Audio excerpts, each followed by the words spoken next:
tonight. The Supreme Court says it'll hear appeals challenging Saskatchewan's pronoun law. A Prince Albert homeowner says he's concerned about campfires at homeless encampments causing damage. And how the U of S Huskies women's basketball team is attracting international talent. This is CBC Saskatchewan News.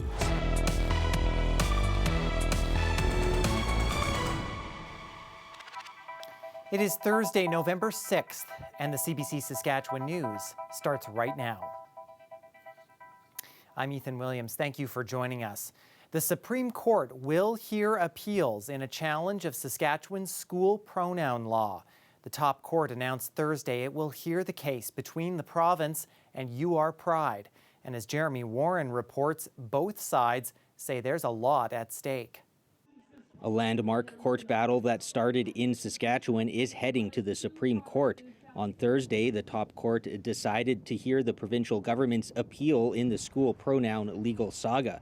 The appeal centers on the province's preemptive use of the notwithstanding clause and whether courts can still review and rule on charter issues after the clause is invoked.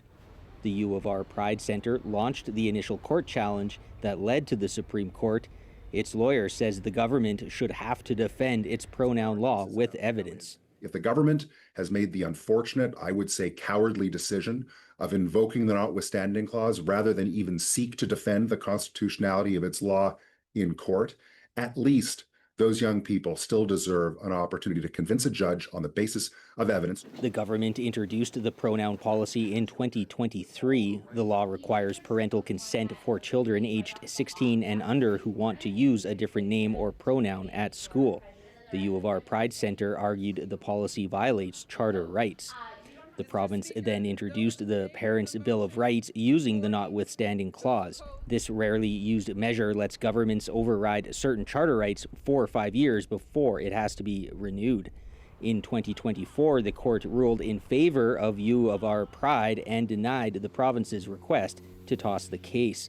The government appealed, but in August, the Saskatchewan Court of Appeal ruled the U of R Pride challenge can continue. The government appealed again.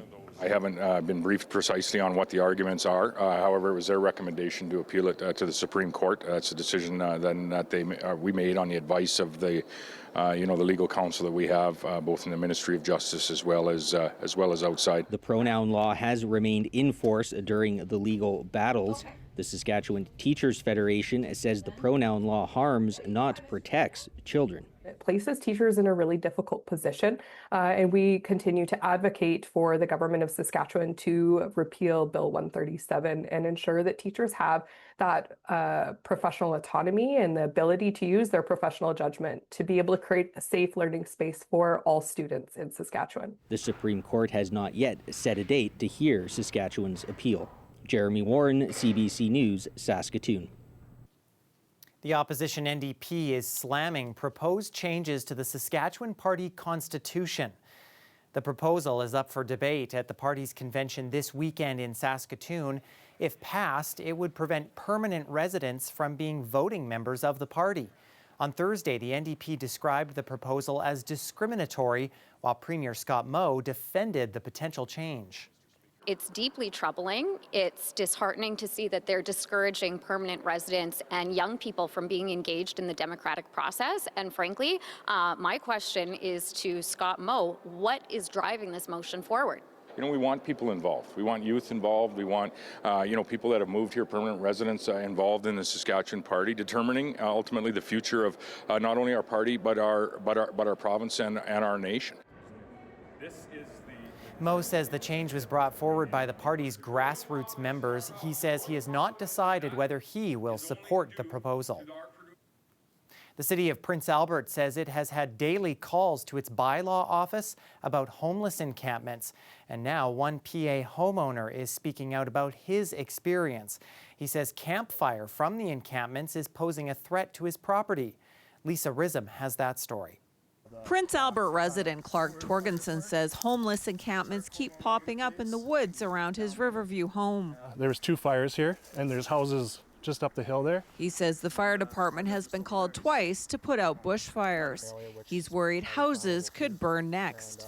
He'd like the city to regularly check the area so people don't move back in. People in the neighborhood don't want their kids walking on the trails now because of what lurks in the bushes. You know, you don't know what kind of drugs they're on, what they're going to do. You know, you see people in this city get hurt by the random violence because people are high on drugs. Well, people don't want to enjoy this beautiful area that we have now. So far this year, the city has responded to over 300 complaints about encampments. Dustin Karaki had his tent taken down. I actually bulldozed my tent over with my heater and generator in it. Just threw it in the dump. And then how did that make you feel? Not good. Had to restart over everything.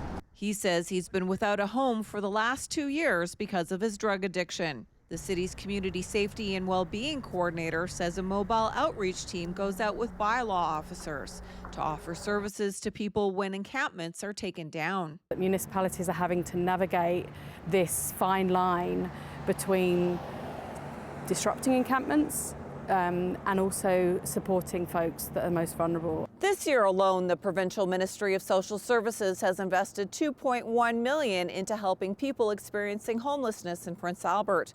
That includes 2 emergency shelters and street outreach. There are currently 101 shelter beds in the city. The mayor hopes a new provincially funded complex need facility will help provide more services. It's not about providing shelter. It's about providing an intervention, and instead of throwing people into jail and then releasing them onto the street, which is very unproductive, and our police force are not equipped to handle complex social and health issues. Torgensen says something has to change. Sometimes civilians are handcuffed. Because he doesn't feel safe in his own neighborhood. Lisa Rism, CBC News, Prince Albert. Saskatoon City Council has decided the former downtown bus depot on 23rd Street East will act as a temporary warming center. The vote happened at an emergency meeting Wednesday night. Last week, Council approved a space on Avenue C South to act as a warming center until the end of March. The former restaurant is located next to the Salvation Army. But when councillors learned the space would not be ready for at least a month because of renovations, they had to find a solution quickly. In the meantime, where will people go? And the province has worked really hard to find that spot, but they were at the last minute unable to secure the format or the facility that they had planned, and so that put us in a very awkward situation. Block says dealing with this issue has been a deeply frustrating experience. The temporary space at the former bus depot should be up and running by Friday. And Saskatoon is facing some historically high property tax increases. The preliminary budget released Thursday shows hikes of about 8% next year and nearly 6% the year after. The top 2 factors behind those increases are more spending on police and fire. The city's chief financial officer says the homelessness crisis is also costing the city. Clay Hack says the province has downloaded responsibilities onto the city. Yeah, it certainly creates new and emerging challenges that we've had to deal with, whether it's been school sites or social issues that we historically haven't been a part of. So, we're trying to work with the province, try to partner with them to find the best solution in all of those pieces. I know City Council, we're working on a report right now. They did ask us specifically for a report on downloading. City Council will debate the budget later this month. Council will consider more than 100 options to lower the tax hikes. Politicians will also receive a report on how much the provincial downloading is costing the city. The Humboldt Broncos hockey team spent Thursday morning donating blood in Saskatoon. They did it to promote the Fall Get Together campaign, a national effort encouraging people to donate blood as a group.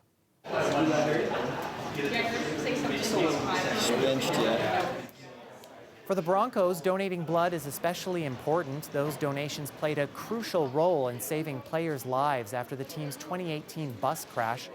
Coach Braden Klamozko says the team has made this an annual tradition ever since. It's part of our culture. It's part of our tradition now. Obviously, what happened in 2018, it's something that, will be part of our history forever. And for us to give back once a year, I don't think it's asking too much of our players, and I know that it's part of what we do here now.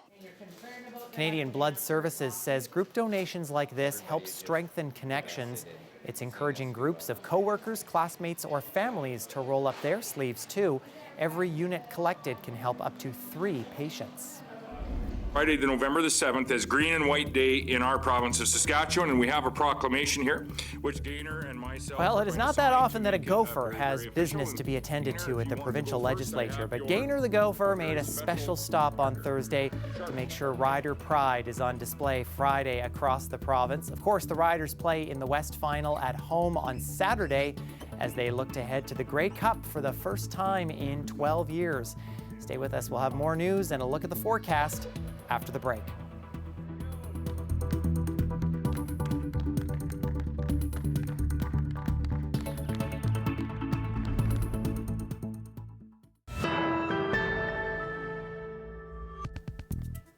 For the past decade, the U of S women's basketball team has been a dominant force. They've won 3 national titles in that time. The team has always had outstanding homegrown talent, but as Scott Larson reports, the Huskies also have a lot of international stars. In the last 10 years, the Huskies have had players from Latvia, Portugal, Senegal, Germany, and Slovakia on their roster. This year's team boasts Sweden's Olivia Harm in her second year with the team, and Charlie Rowe, a guard from Manchester, England. The team's success and their coach, Lisa Tomaitis, have made the U of S an appealing place to play. Tomaitis has been Canada's national coach and the head coach of Germany's women's team. That's also given her a lot of contacts overseas. Olivia Harm says she was thinking about going to the U.S., but talks with Tomaitis and a visit to Saskatoon convinced her to play in Canada. Her having coached in Germany also, that's being a European girl and loving that style of play too. And then just like the success they've had at this program, it's hard to match. And I feel like when I came on my visit, they really highlighted that. Like I got to meet some of the alums and they just like talked so highly on the program. So it was hard not to love. Charlie Rowe took a different path to get to the U of S. She spent a couple of years in the States playing basketball before deciding on a change. I just think the level of basketball is a lot stronger in Canada. I did enjoy my time in the States, but there was a lot going on there, you know, politically wise, and I found my feet here. While these players have added depth to the team, it's also a big adjustment for the players being so far away from home and in a different culture. Harm and Rowe say even little things are jarring when you first arrive. People are so talkative here, which was a very big culture shock when I came here. Even just like if you're going shopping, like they'll reach out. If you're going to a restaurant, like there's so much casual talk that I really had to get used to. Obviously living away from home, even though it is my 3rd year doing it, it doesn't get easier. Everyone's just helped me settled. The weather, oh my gosh, it is so cold here. Obviously back home it's rainy. I was in Texas, so it was so hot. So it's a big adjustment, just getting my winter coat and everything like that. The 2 players are part of a team that are the odds-on favorite to repeat as national champions. The Huskies are ranked number 1 in the country and have almost their entire lineup back from last year's championship squad. Scott Larson, CBC News, Saskatoon.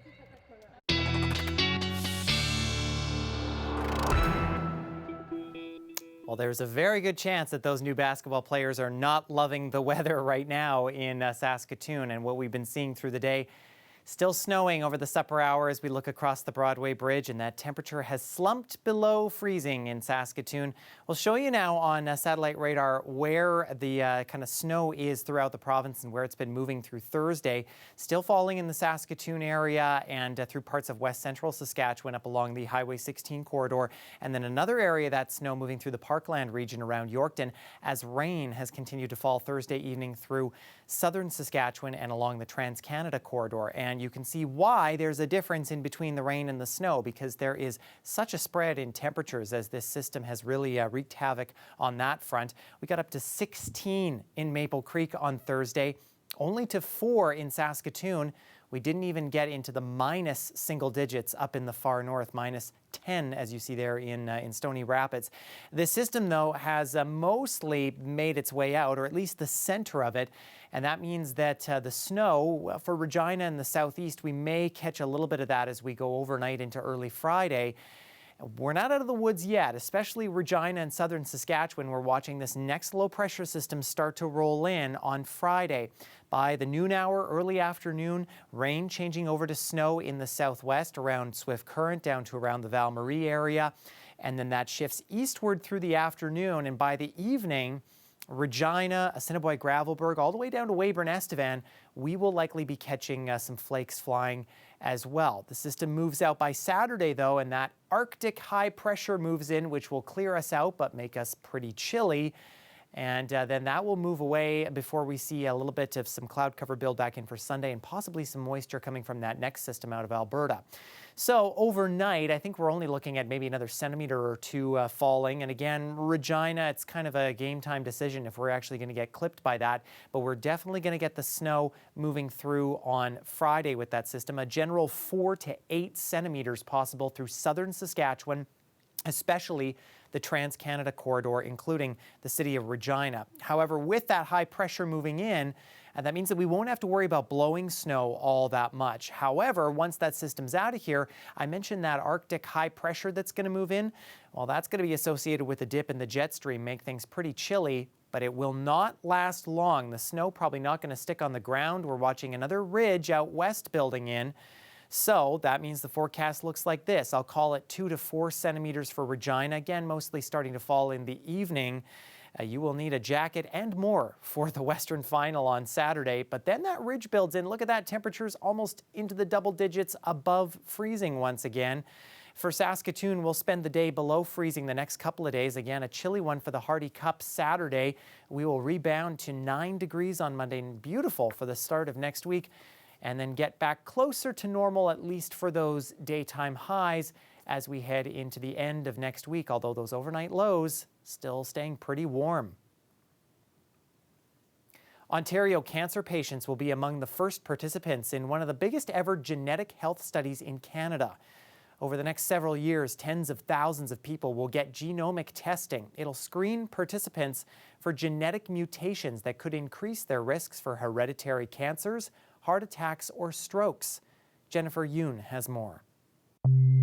Our bodies contain thousands of genes. Some mutations put us at higher risk of cancers and heart disease, but many of us don't know it. I had no clue. There was no strong, immediate history of cancer in my family. Like Leslie Bourne, who didn't know a genetic mutation in the BRCA2 gene put her at higher risk of ovarian cancer until after she was diagnosed. I don't have a lot of regrets in my life, but that is the one piece of information or thing I wish I had known. Now, researchers are amping up genomic testing in Ontario, screening 100,000 people over the next 5 years. They'll be testing for 3 genetic conditions: mutations in the BRCA gene associated with breast and ovarian cancer, Lynch syndrome associated with colorectal cancer, and familial hypercholesterolemia, which often has no symptoms until a heart attack or stroke. The goal is to expand testing to broader populations, starting with cancer patients at the Princess Margaret Cancer Centre. And knowing their genetic makeup helps them to see if we have to be concerned of any other cancer, but also importantly identifies their family members that would be at risk. Data from the study could help researchers see if the benefits of the genomic testing outweigh the costs. The studies that need to be shown that it's proven to benefit as many people as possible. Our traditional methods of referral of high-risk families are definitely missing the majority of at-risk individuals. More genetic tests would help, no question, says this genetic counselor. But that takes a lot of people, and expanding screening will require more investment. Genetics is a freckle in the healthcare system. But the knowledge can also be life-changing for patients. I'm not sitting in the dark anymore. Like for Leslie Bourne, she's now getting screened more often and living cancer-free. Jennifer Yoon, CBC News, Toronto. After the break, the Riders make final preparations for Saturday's West Final against BC, and we'll hear how that weather may give the green and white an advantage. Stay with us.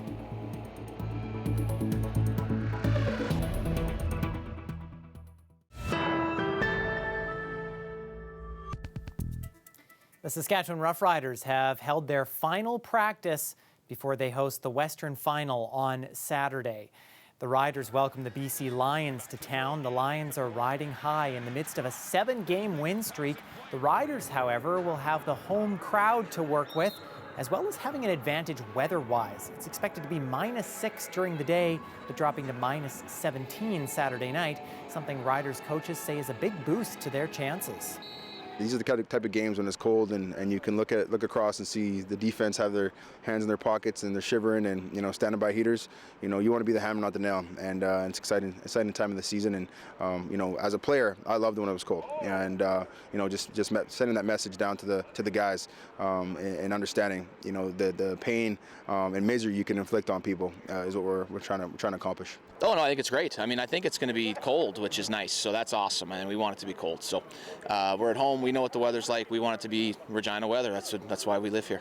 To be able to put a bunch of butts in seats and be loud and be active, you know, it's a +1 that it's potentially a cold weather game. The Riders head into this weekend's game the healthiest they have been all season. Tommy Stevens, Roland Milligan, and Dante Myers will all return, but receiver Keyshawn Johnson is questionable.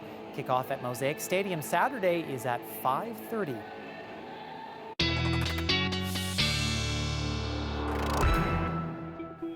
Well, the last of the snow from the first system that we're seeing is going to be moving out through southeastern Saskatchewan overnight. Temperatures hovering near freezing if you're in the south, but up through the northern grain belt there, we're dropping back into the mid-minus teens, and that'll be the case through the north between -10 and -15. We'll see some cloud cover building in through the day for most northern locations. Highs for many of you folks there looking to be about between -5 and -10.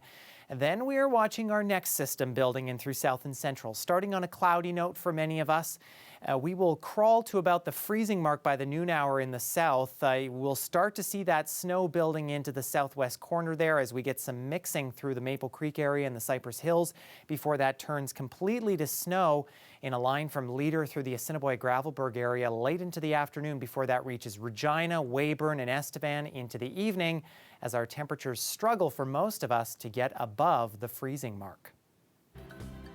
And that is our news for this Thursday. For more news anytime, you can always head to our website or subscribe to the CBC Saskatchewan YouTube channel.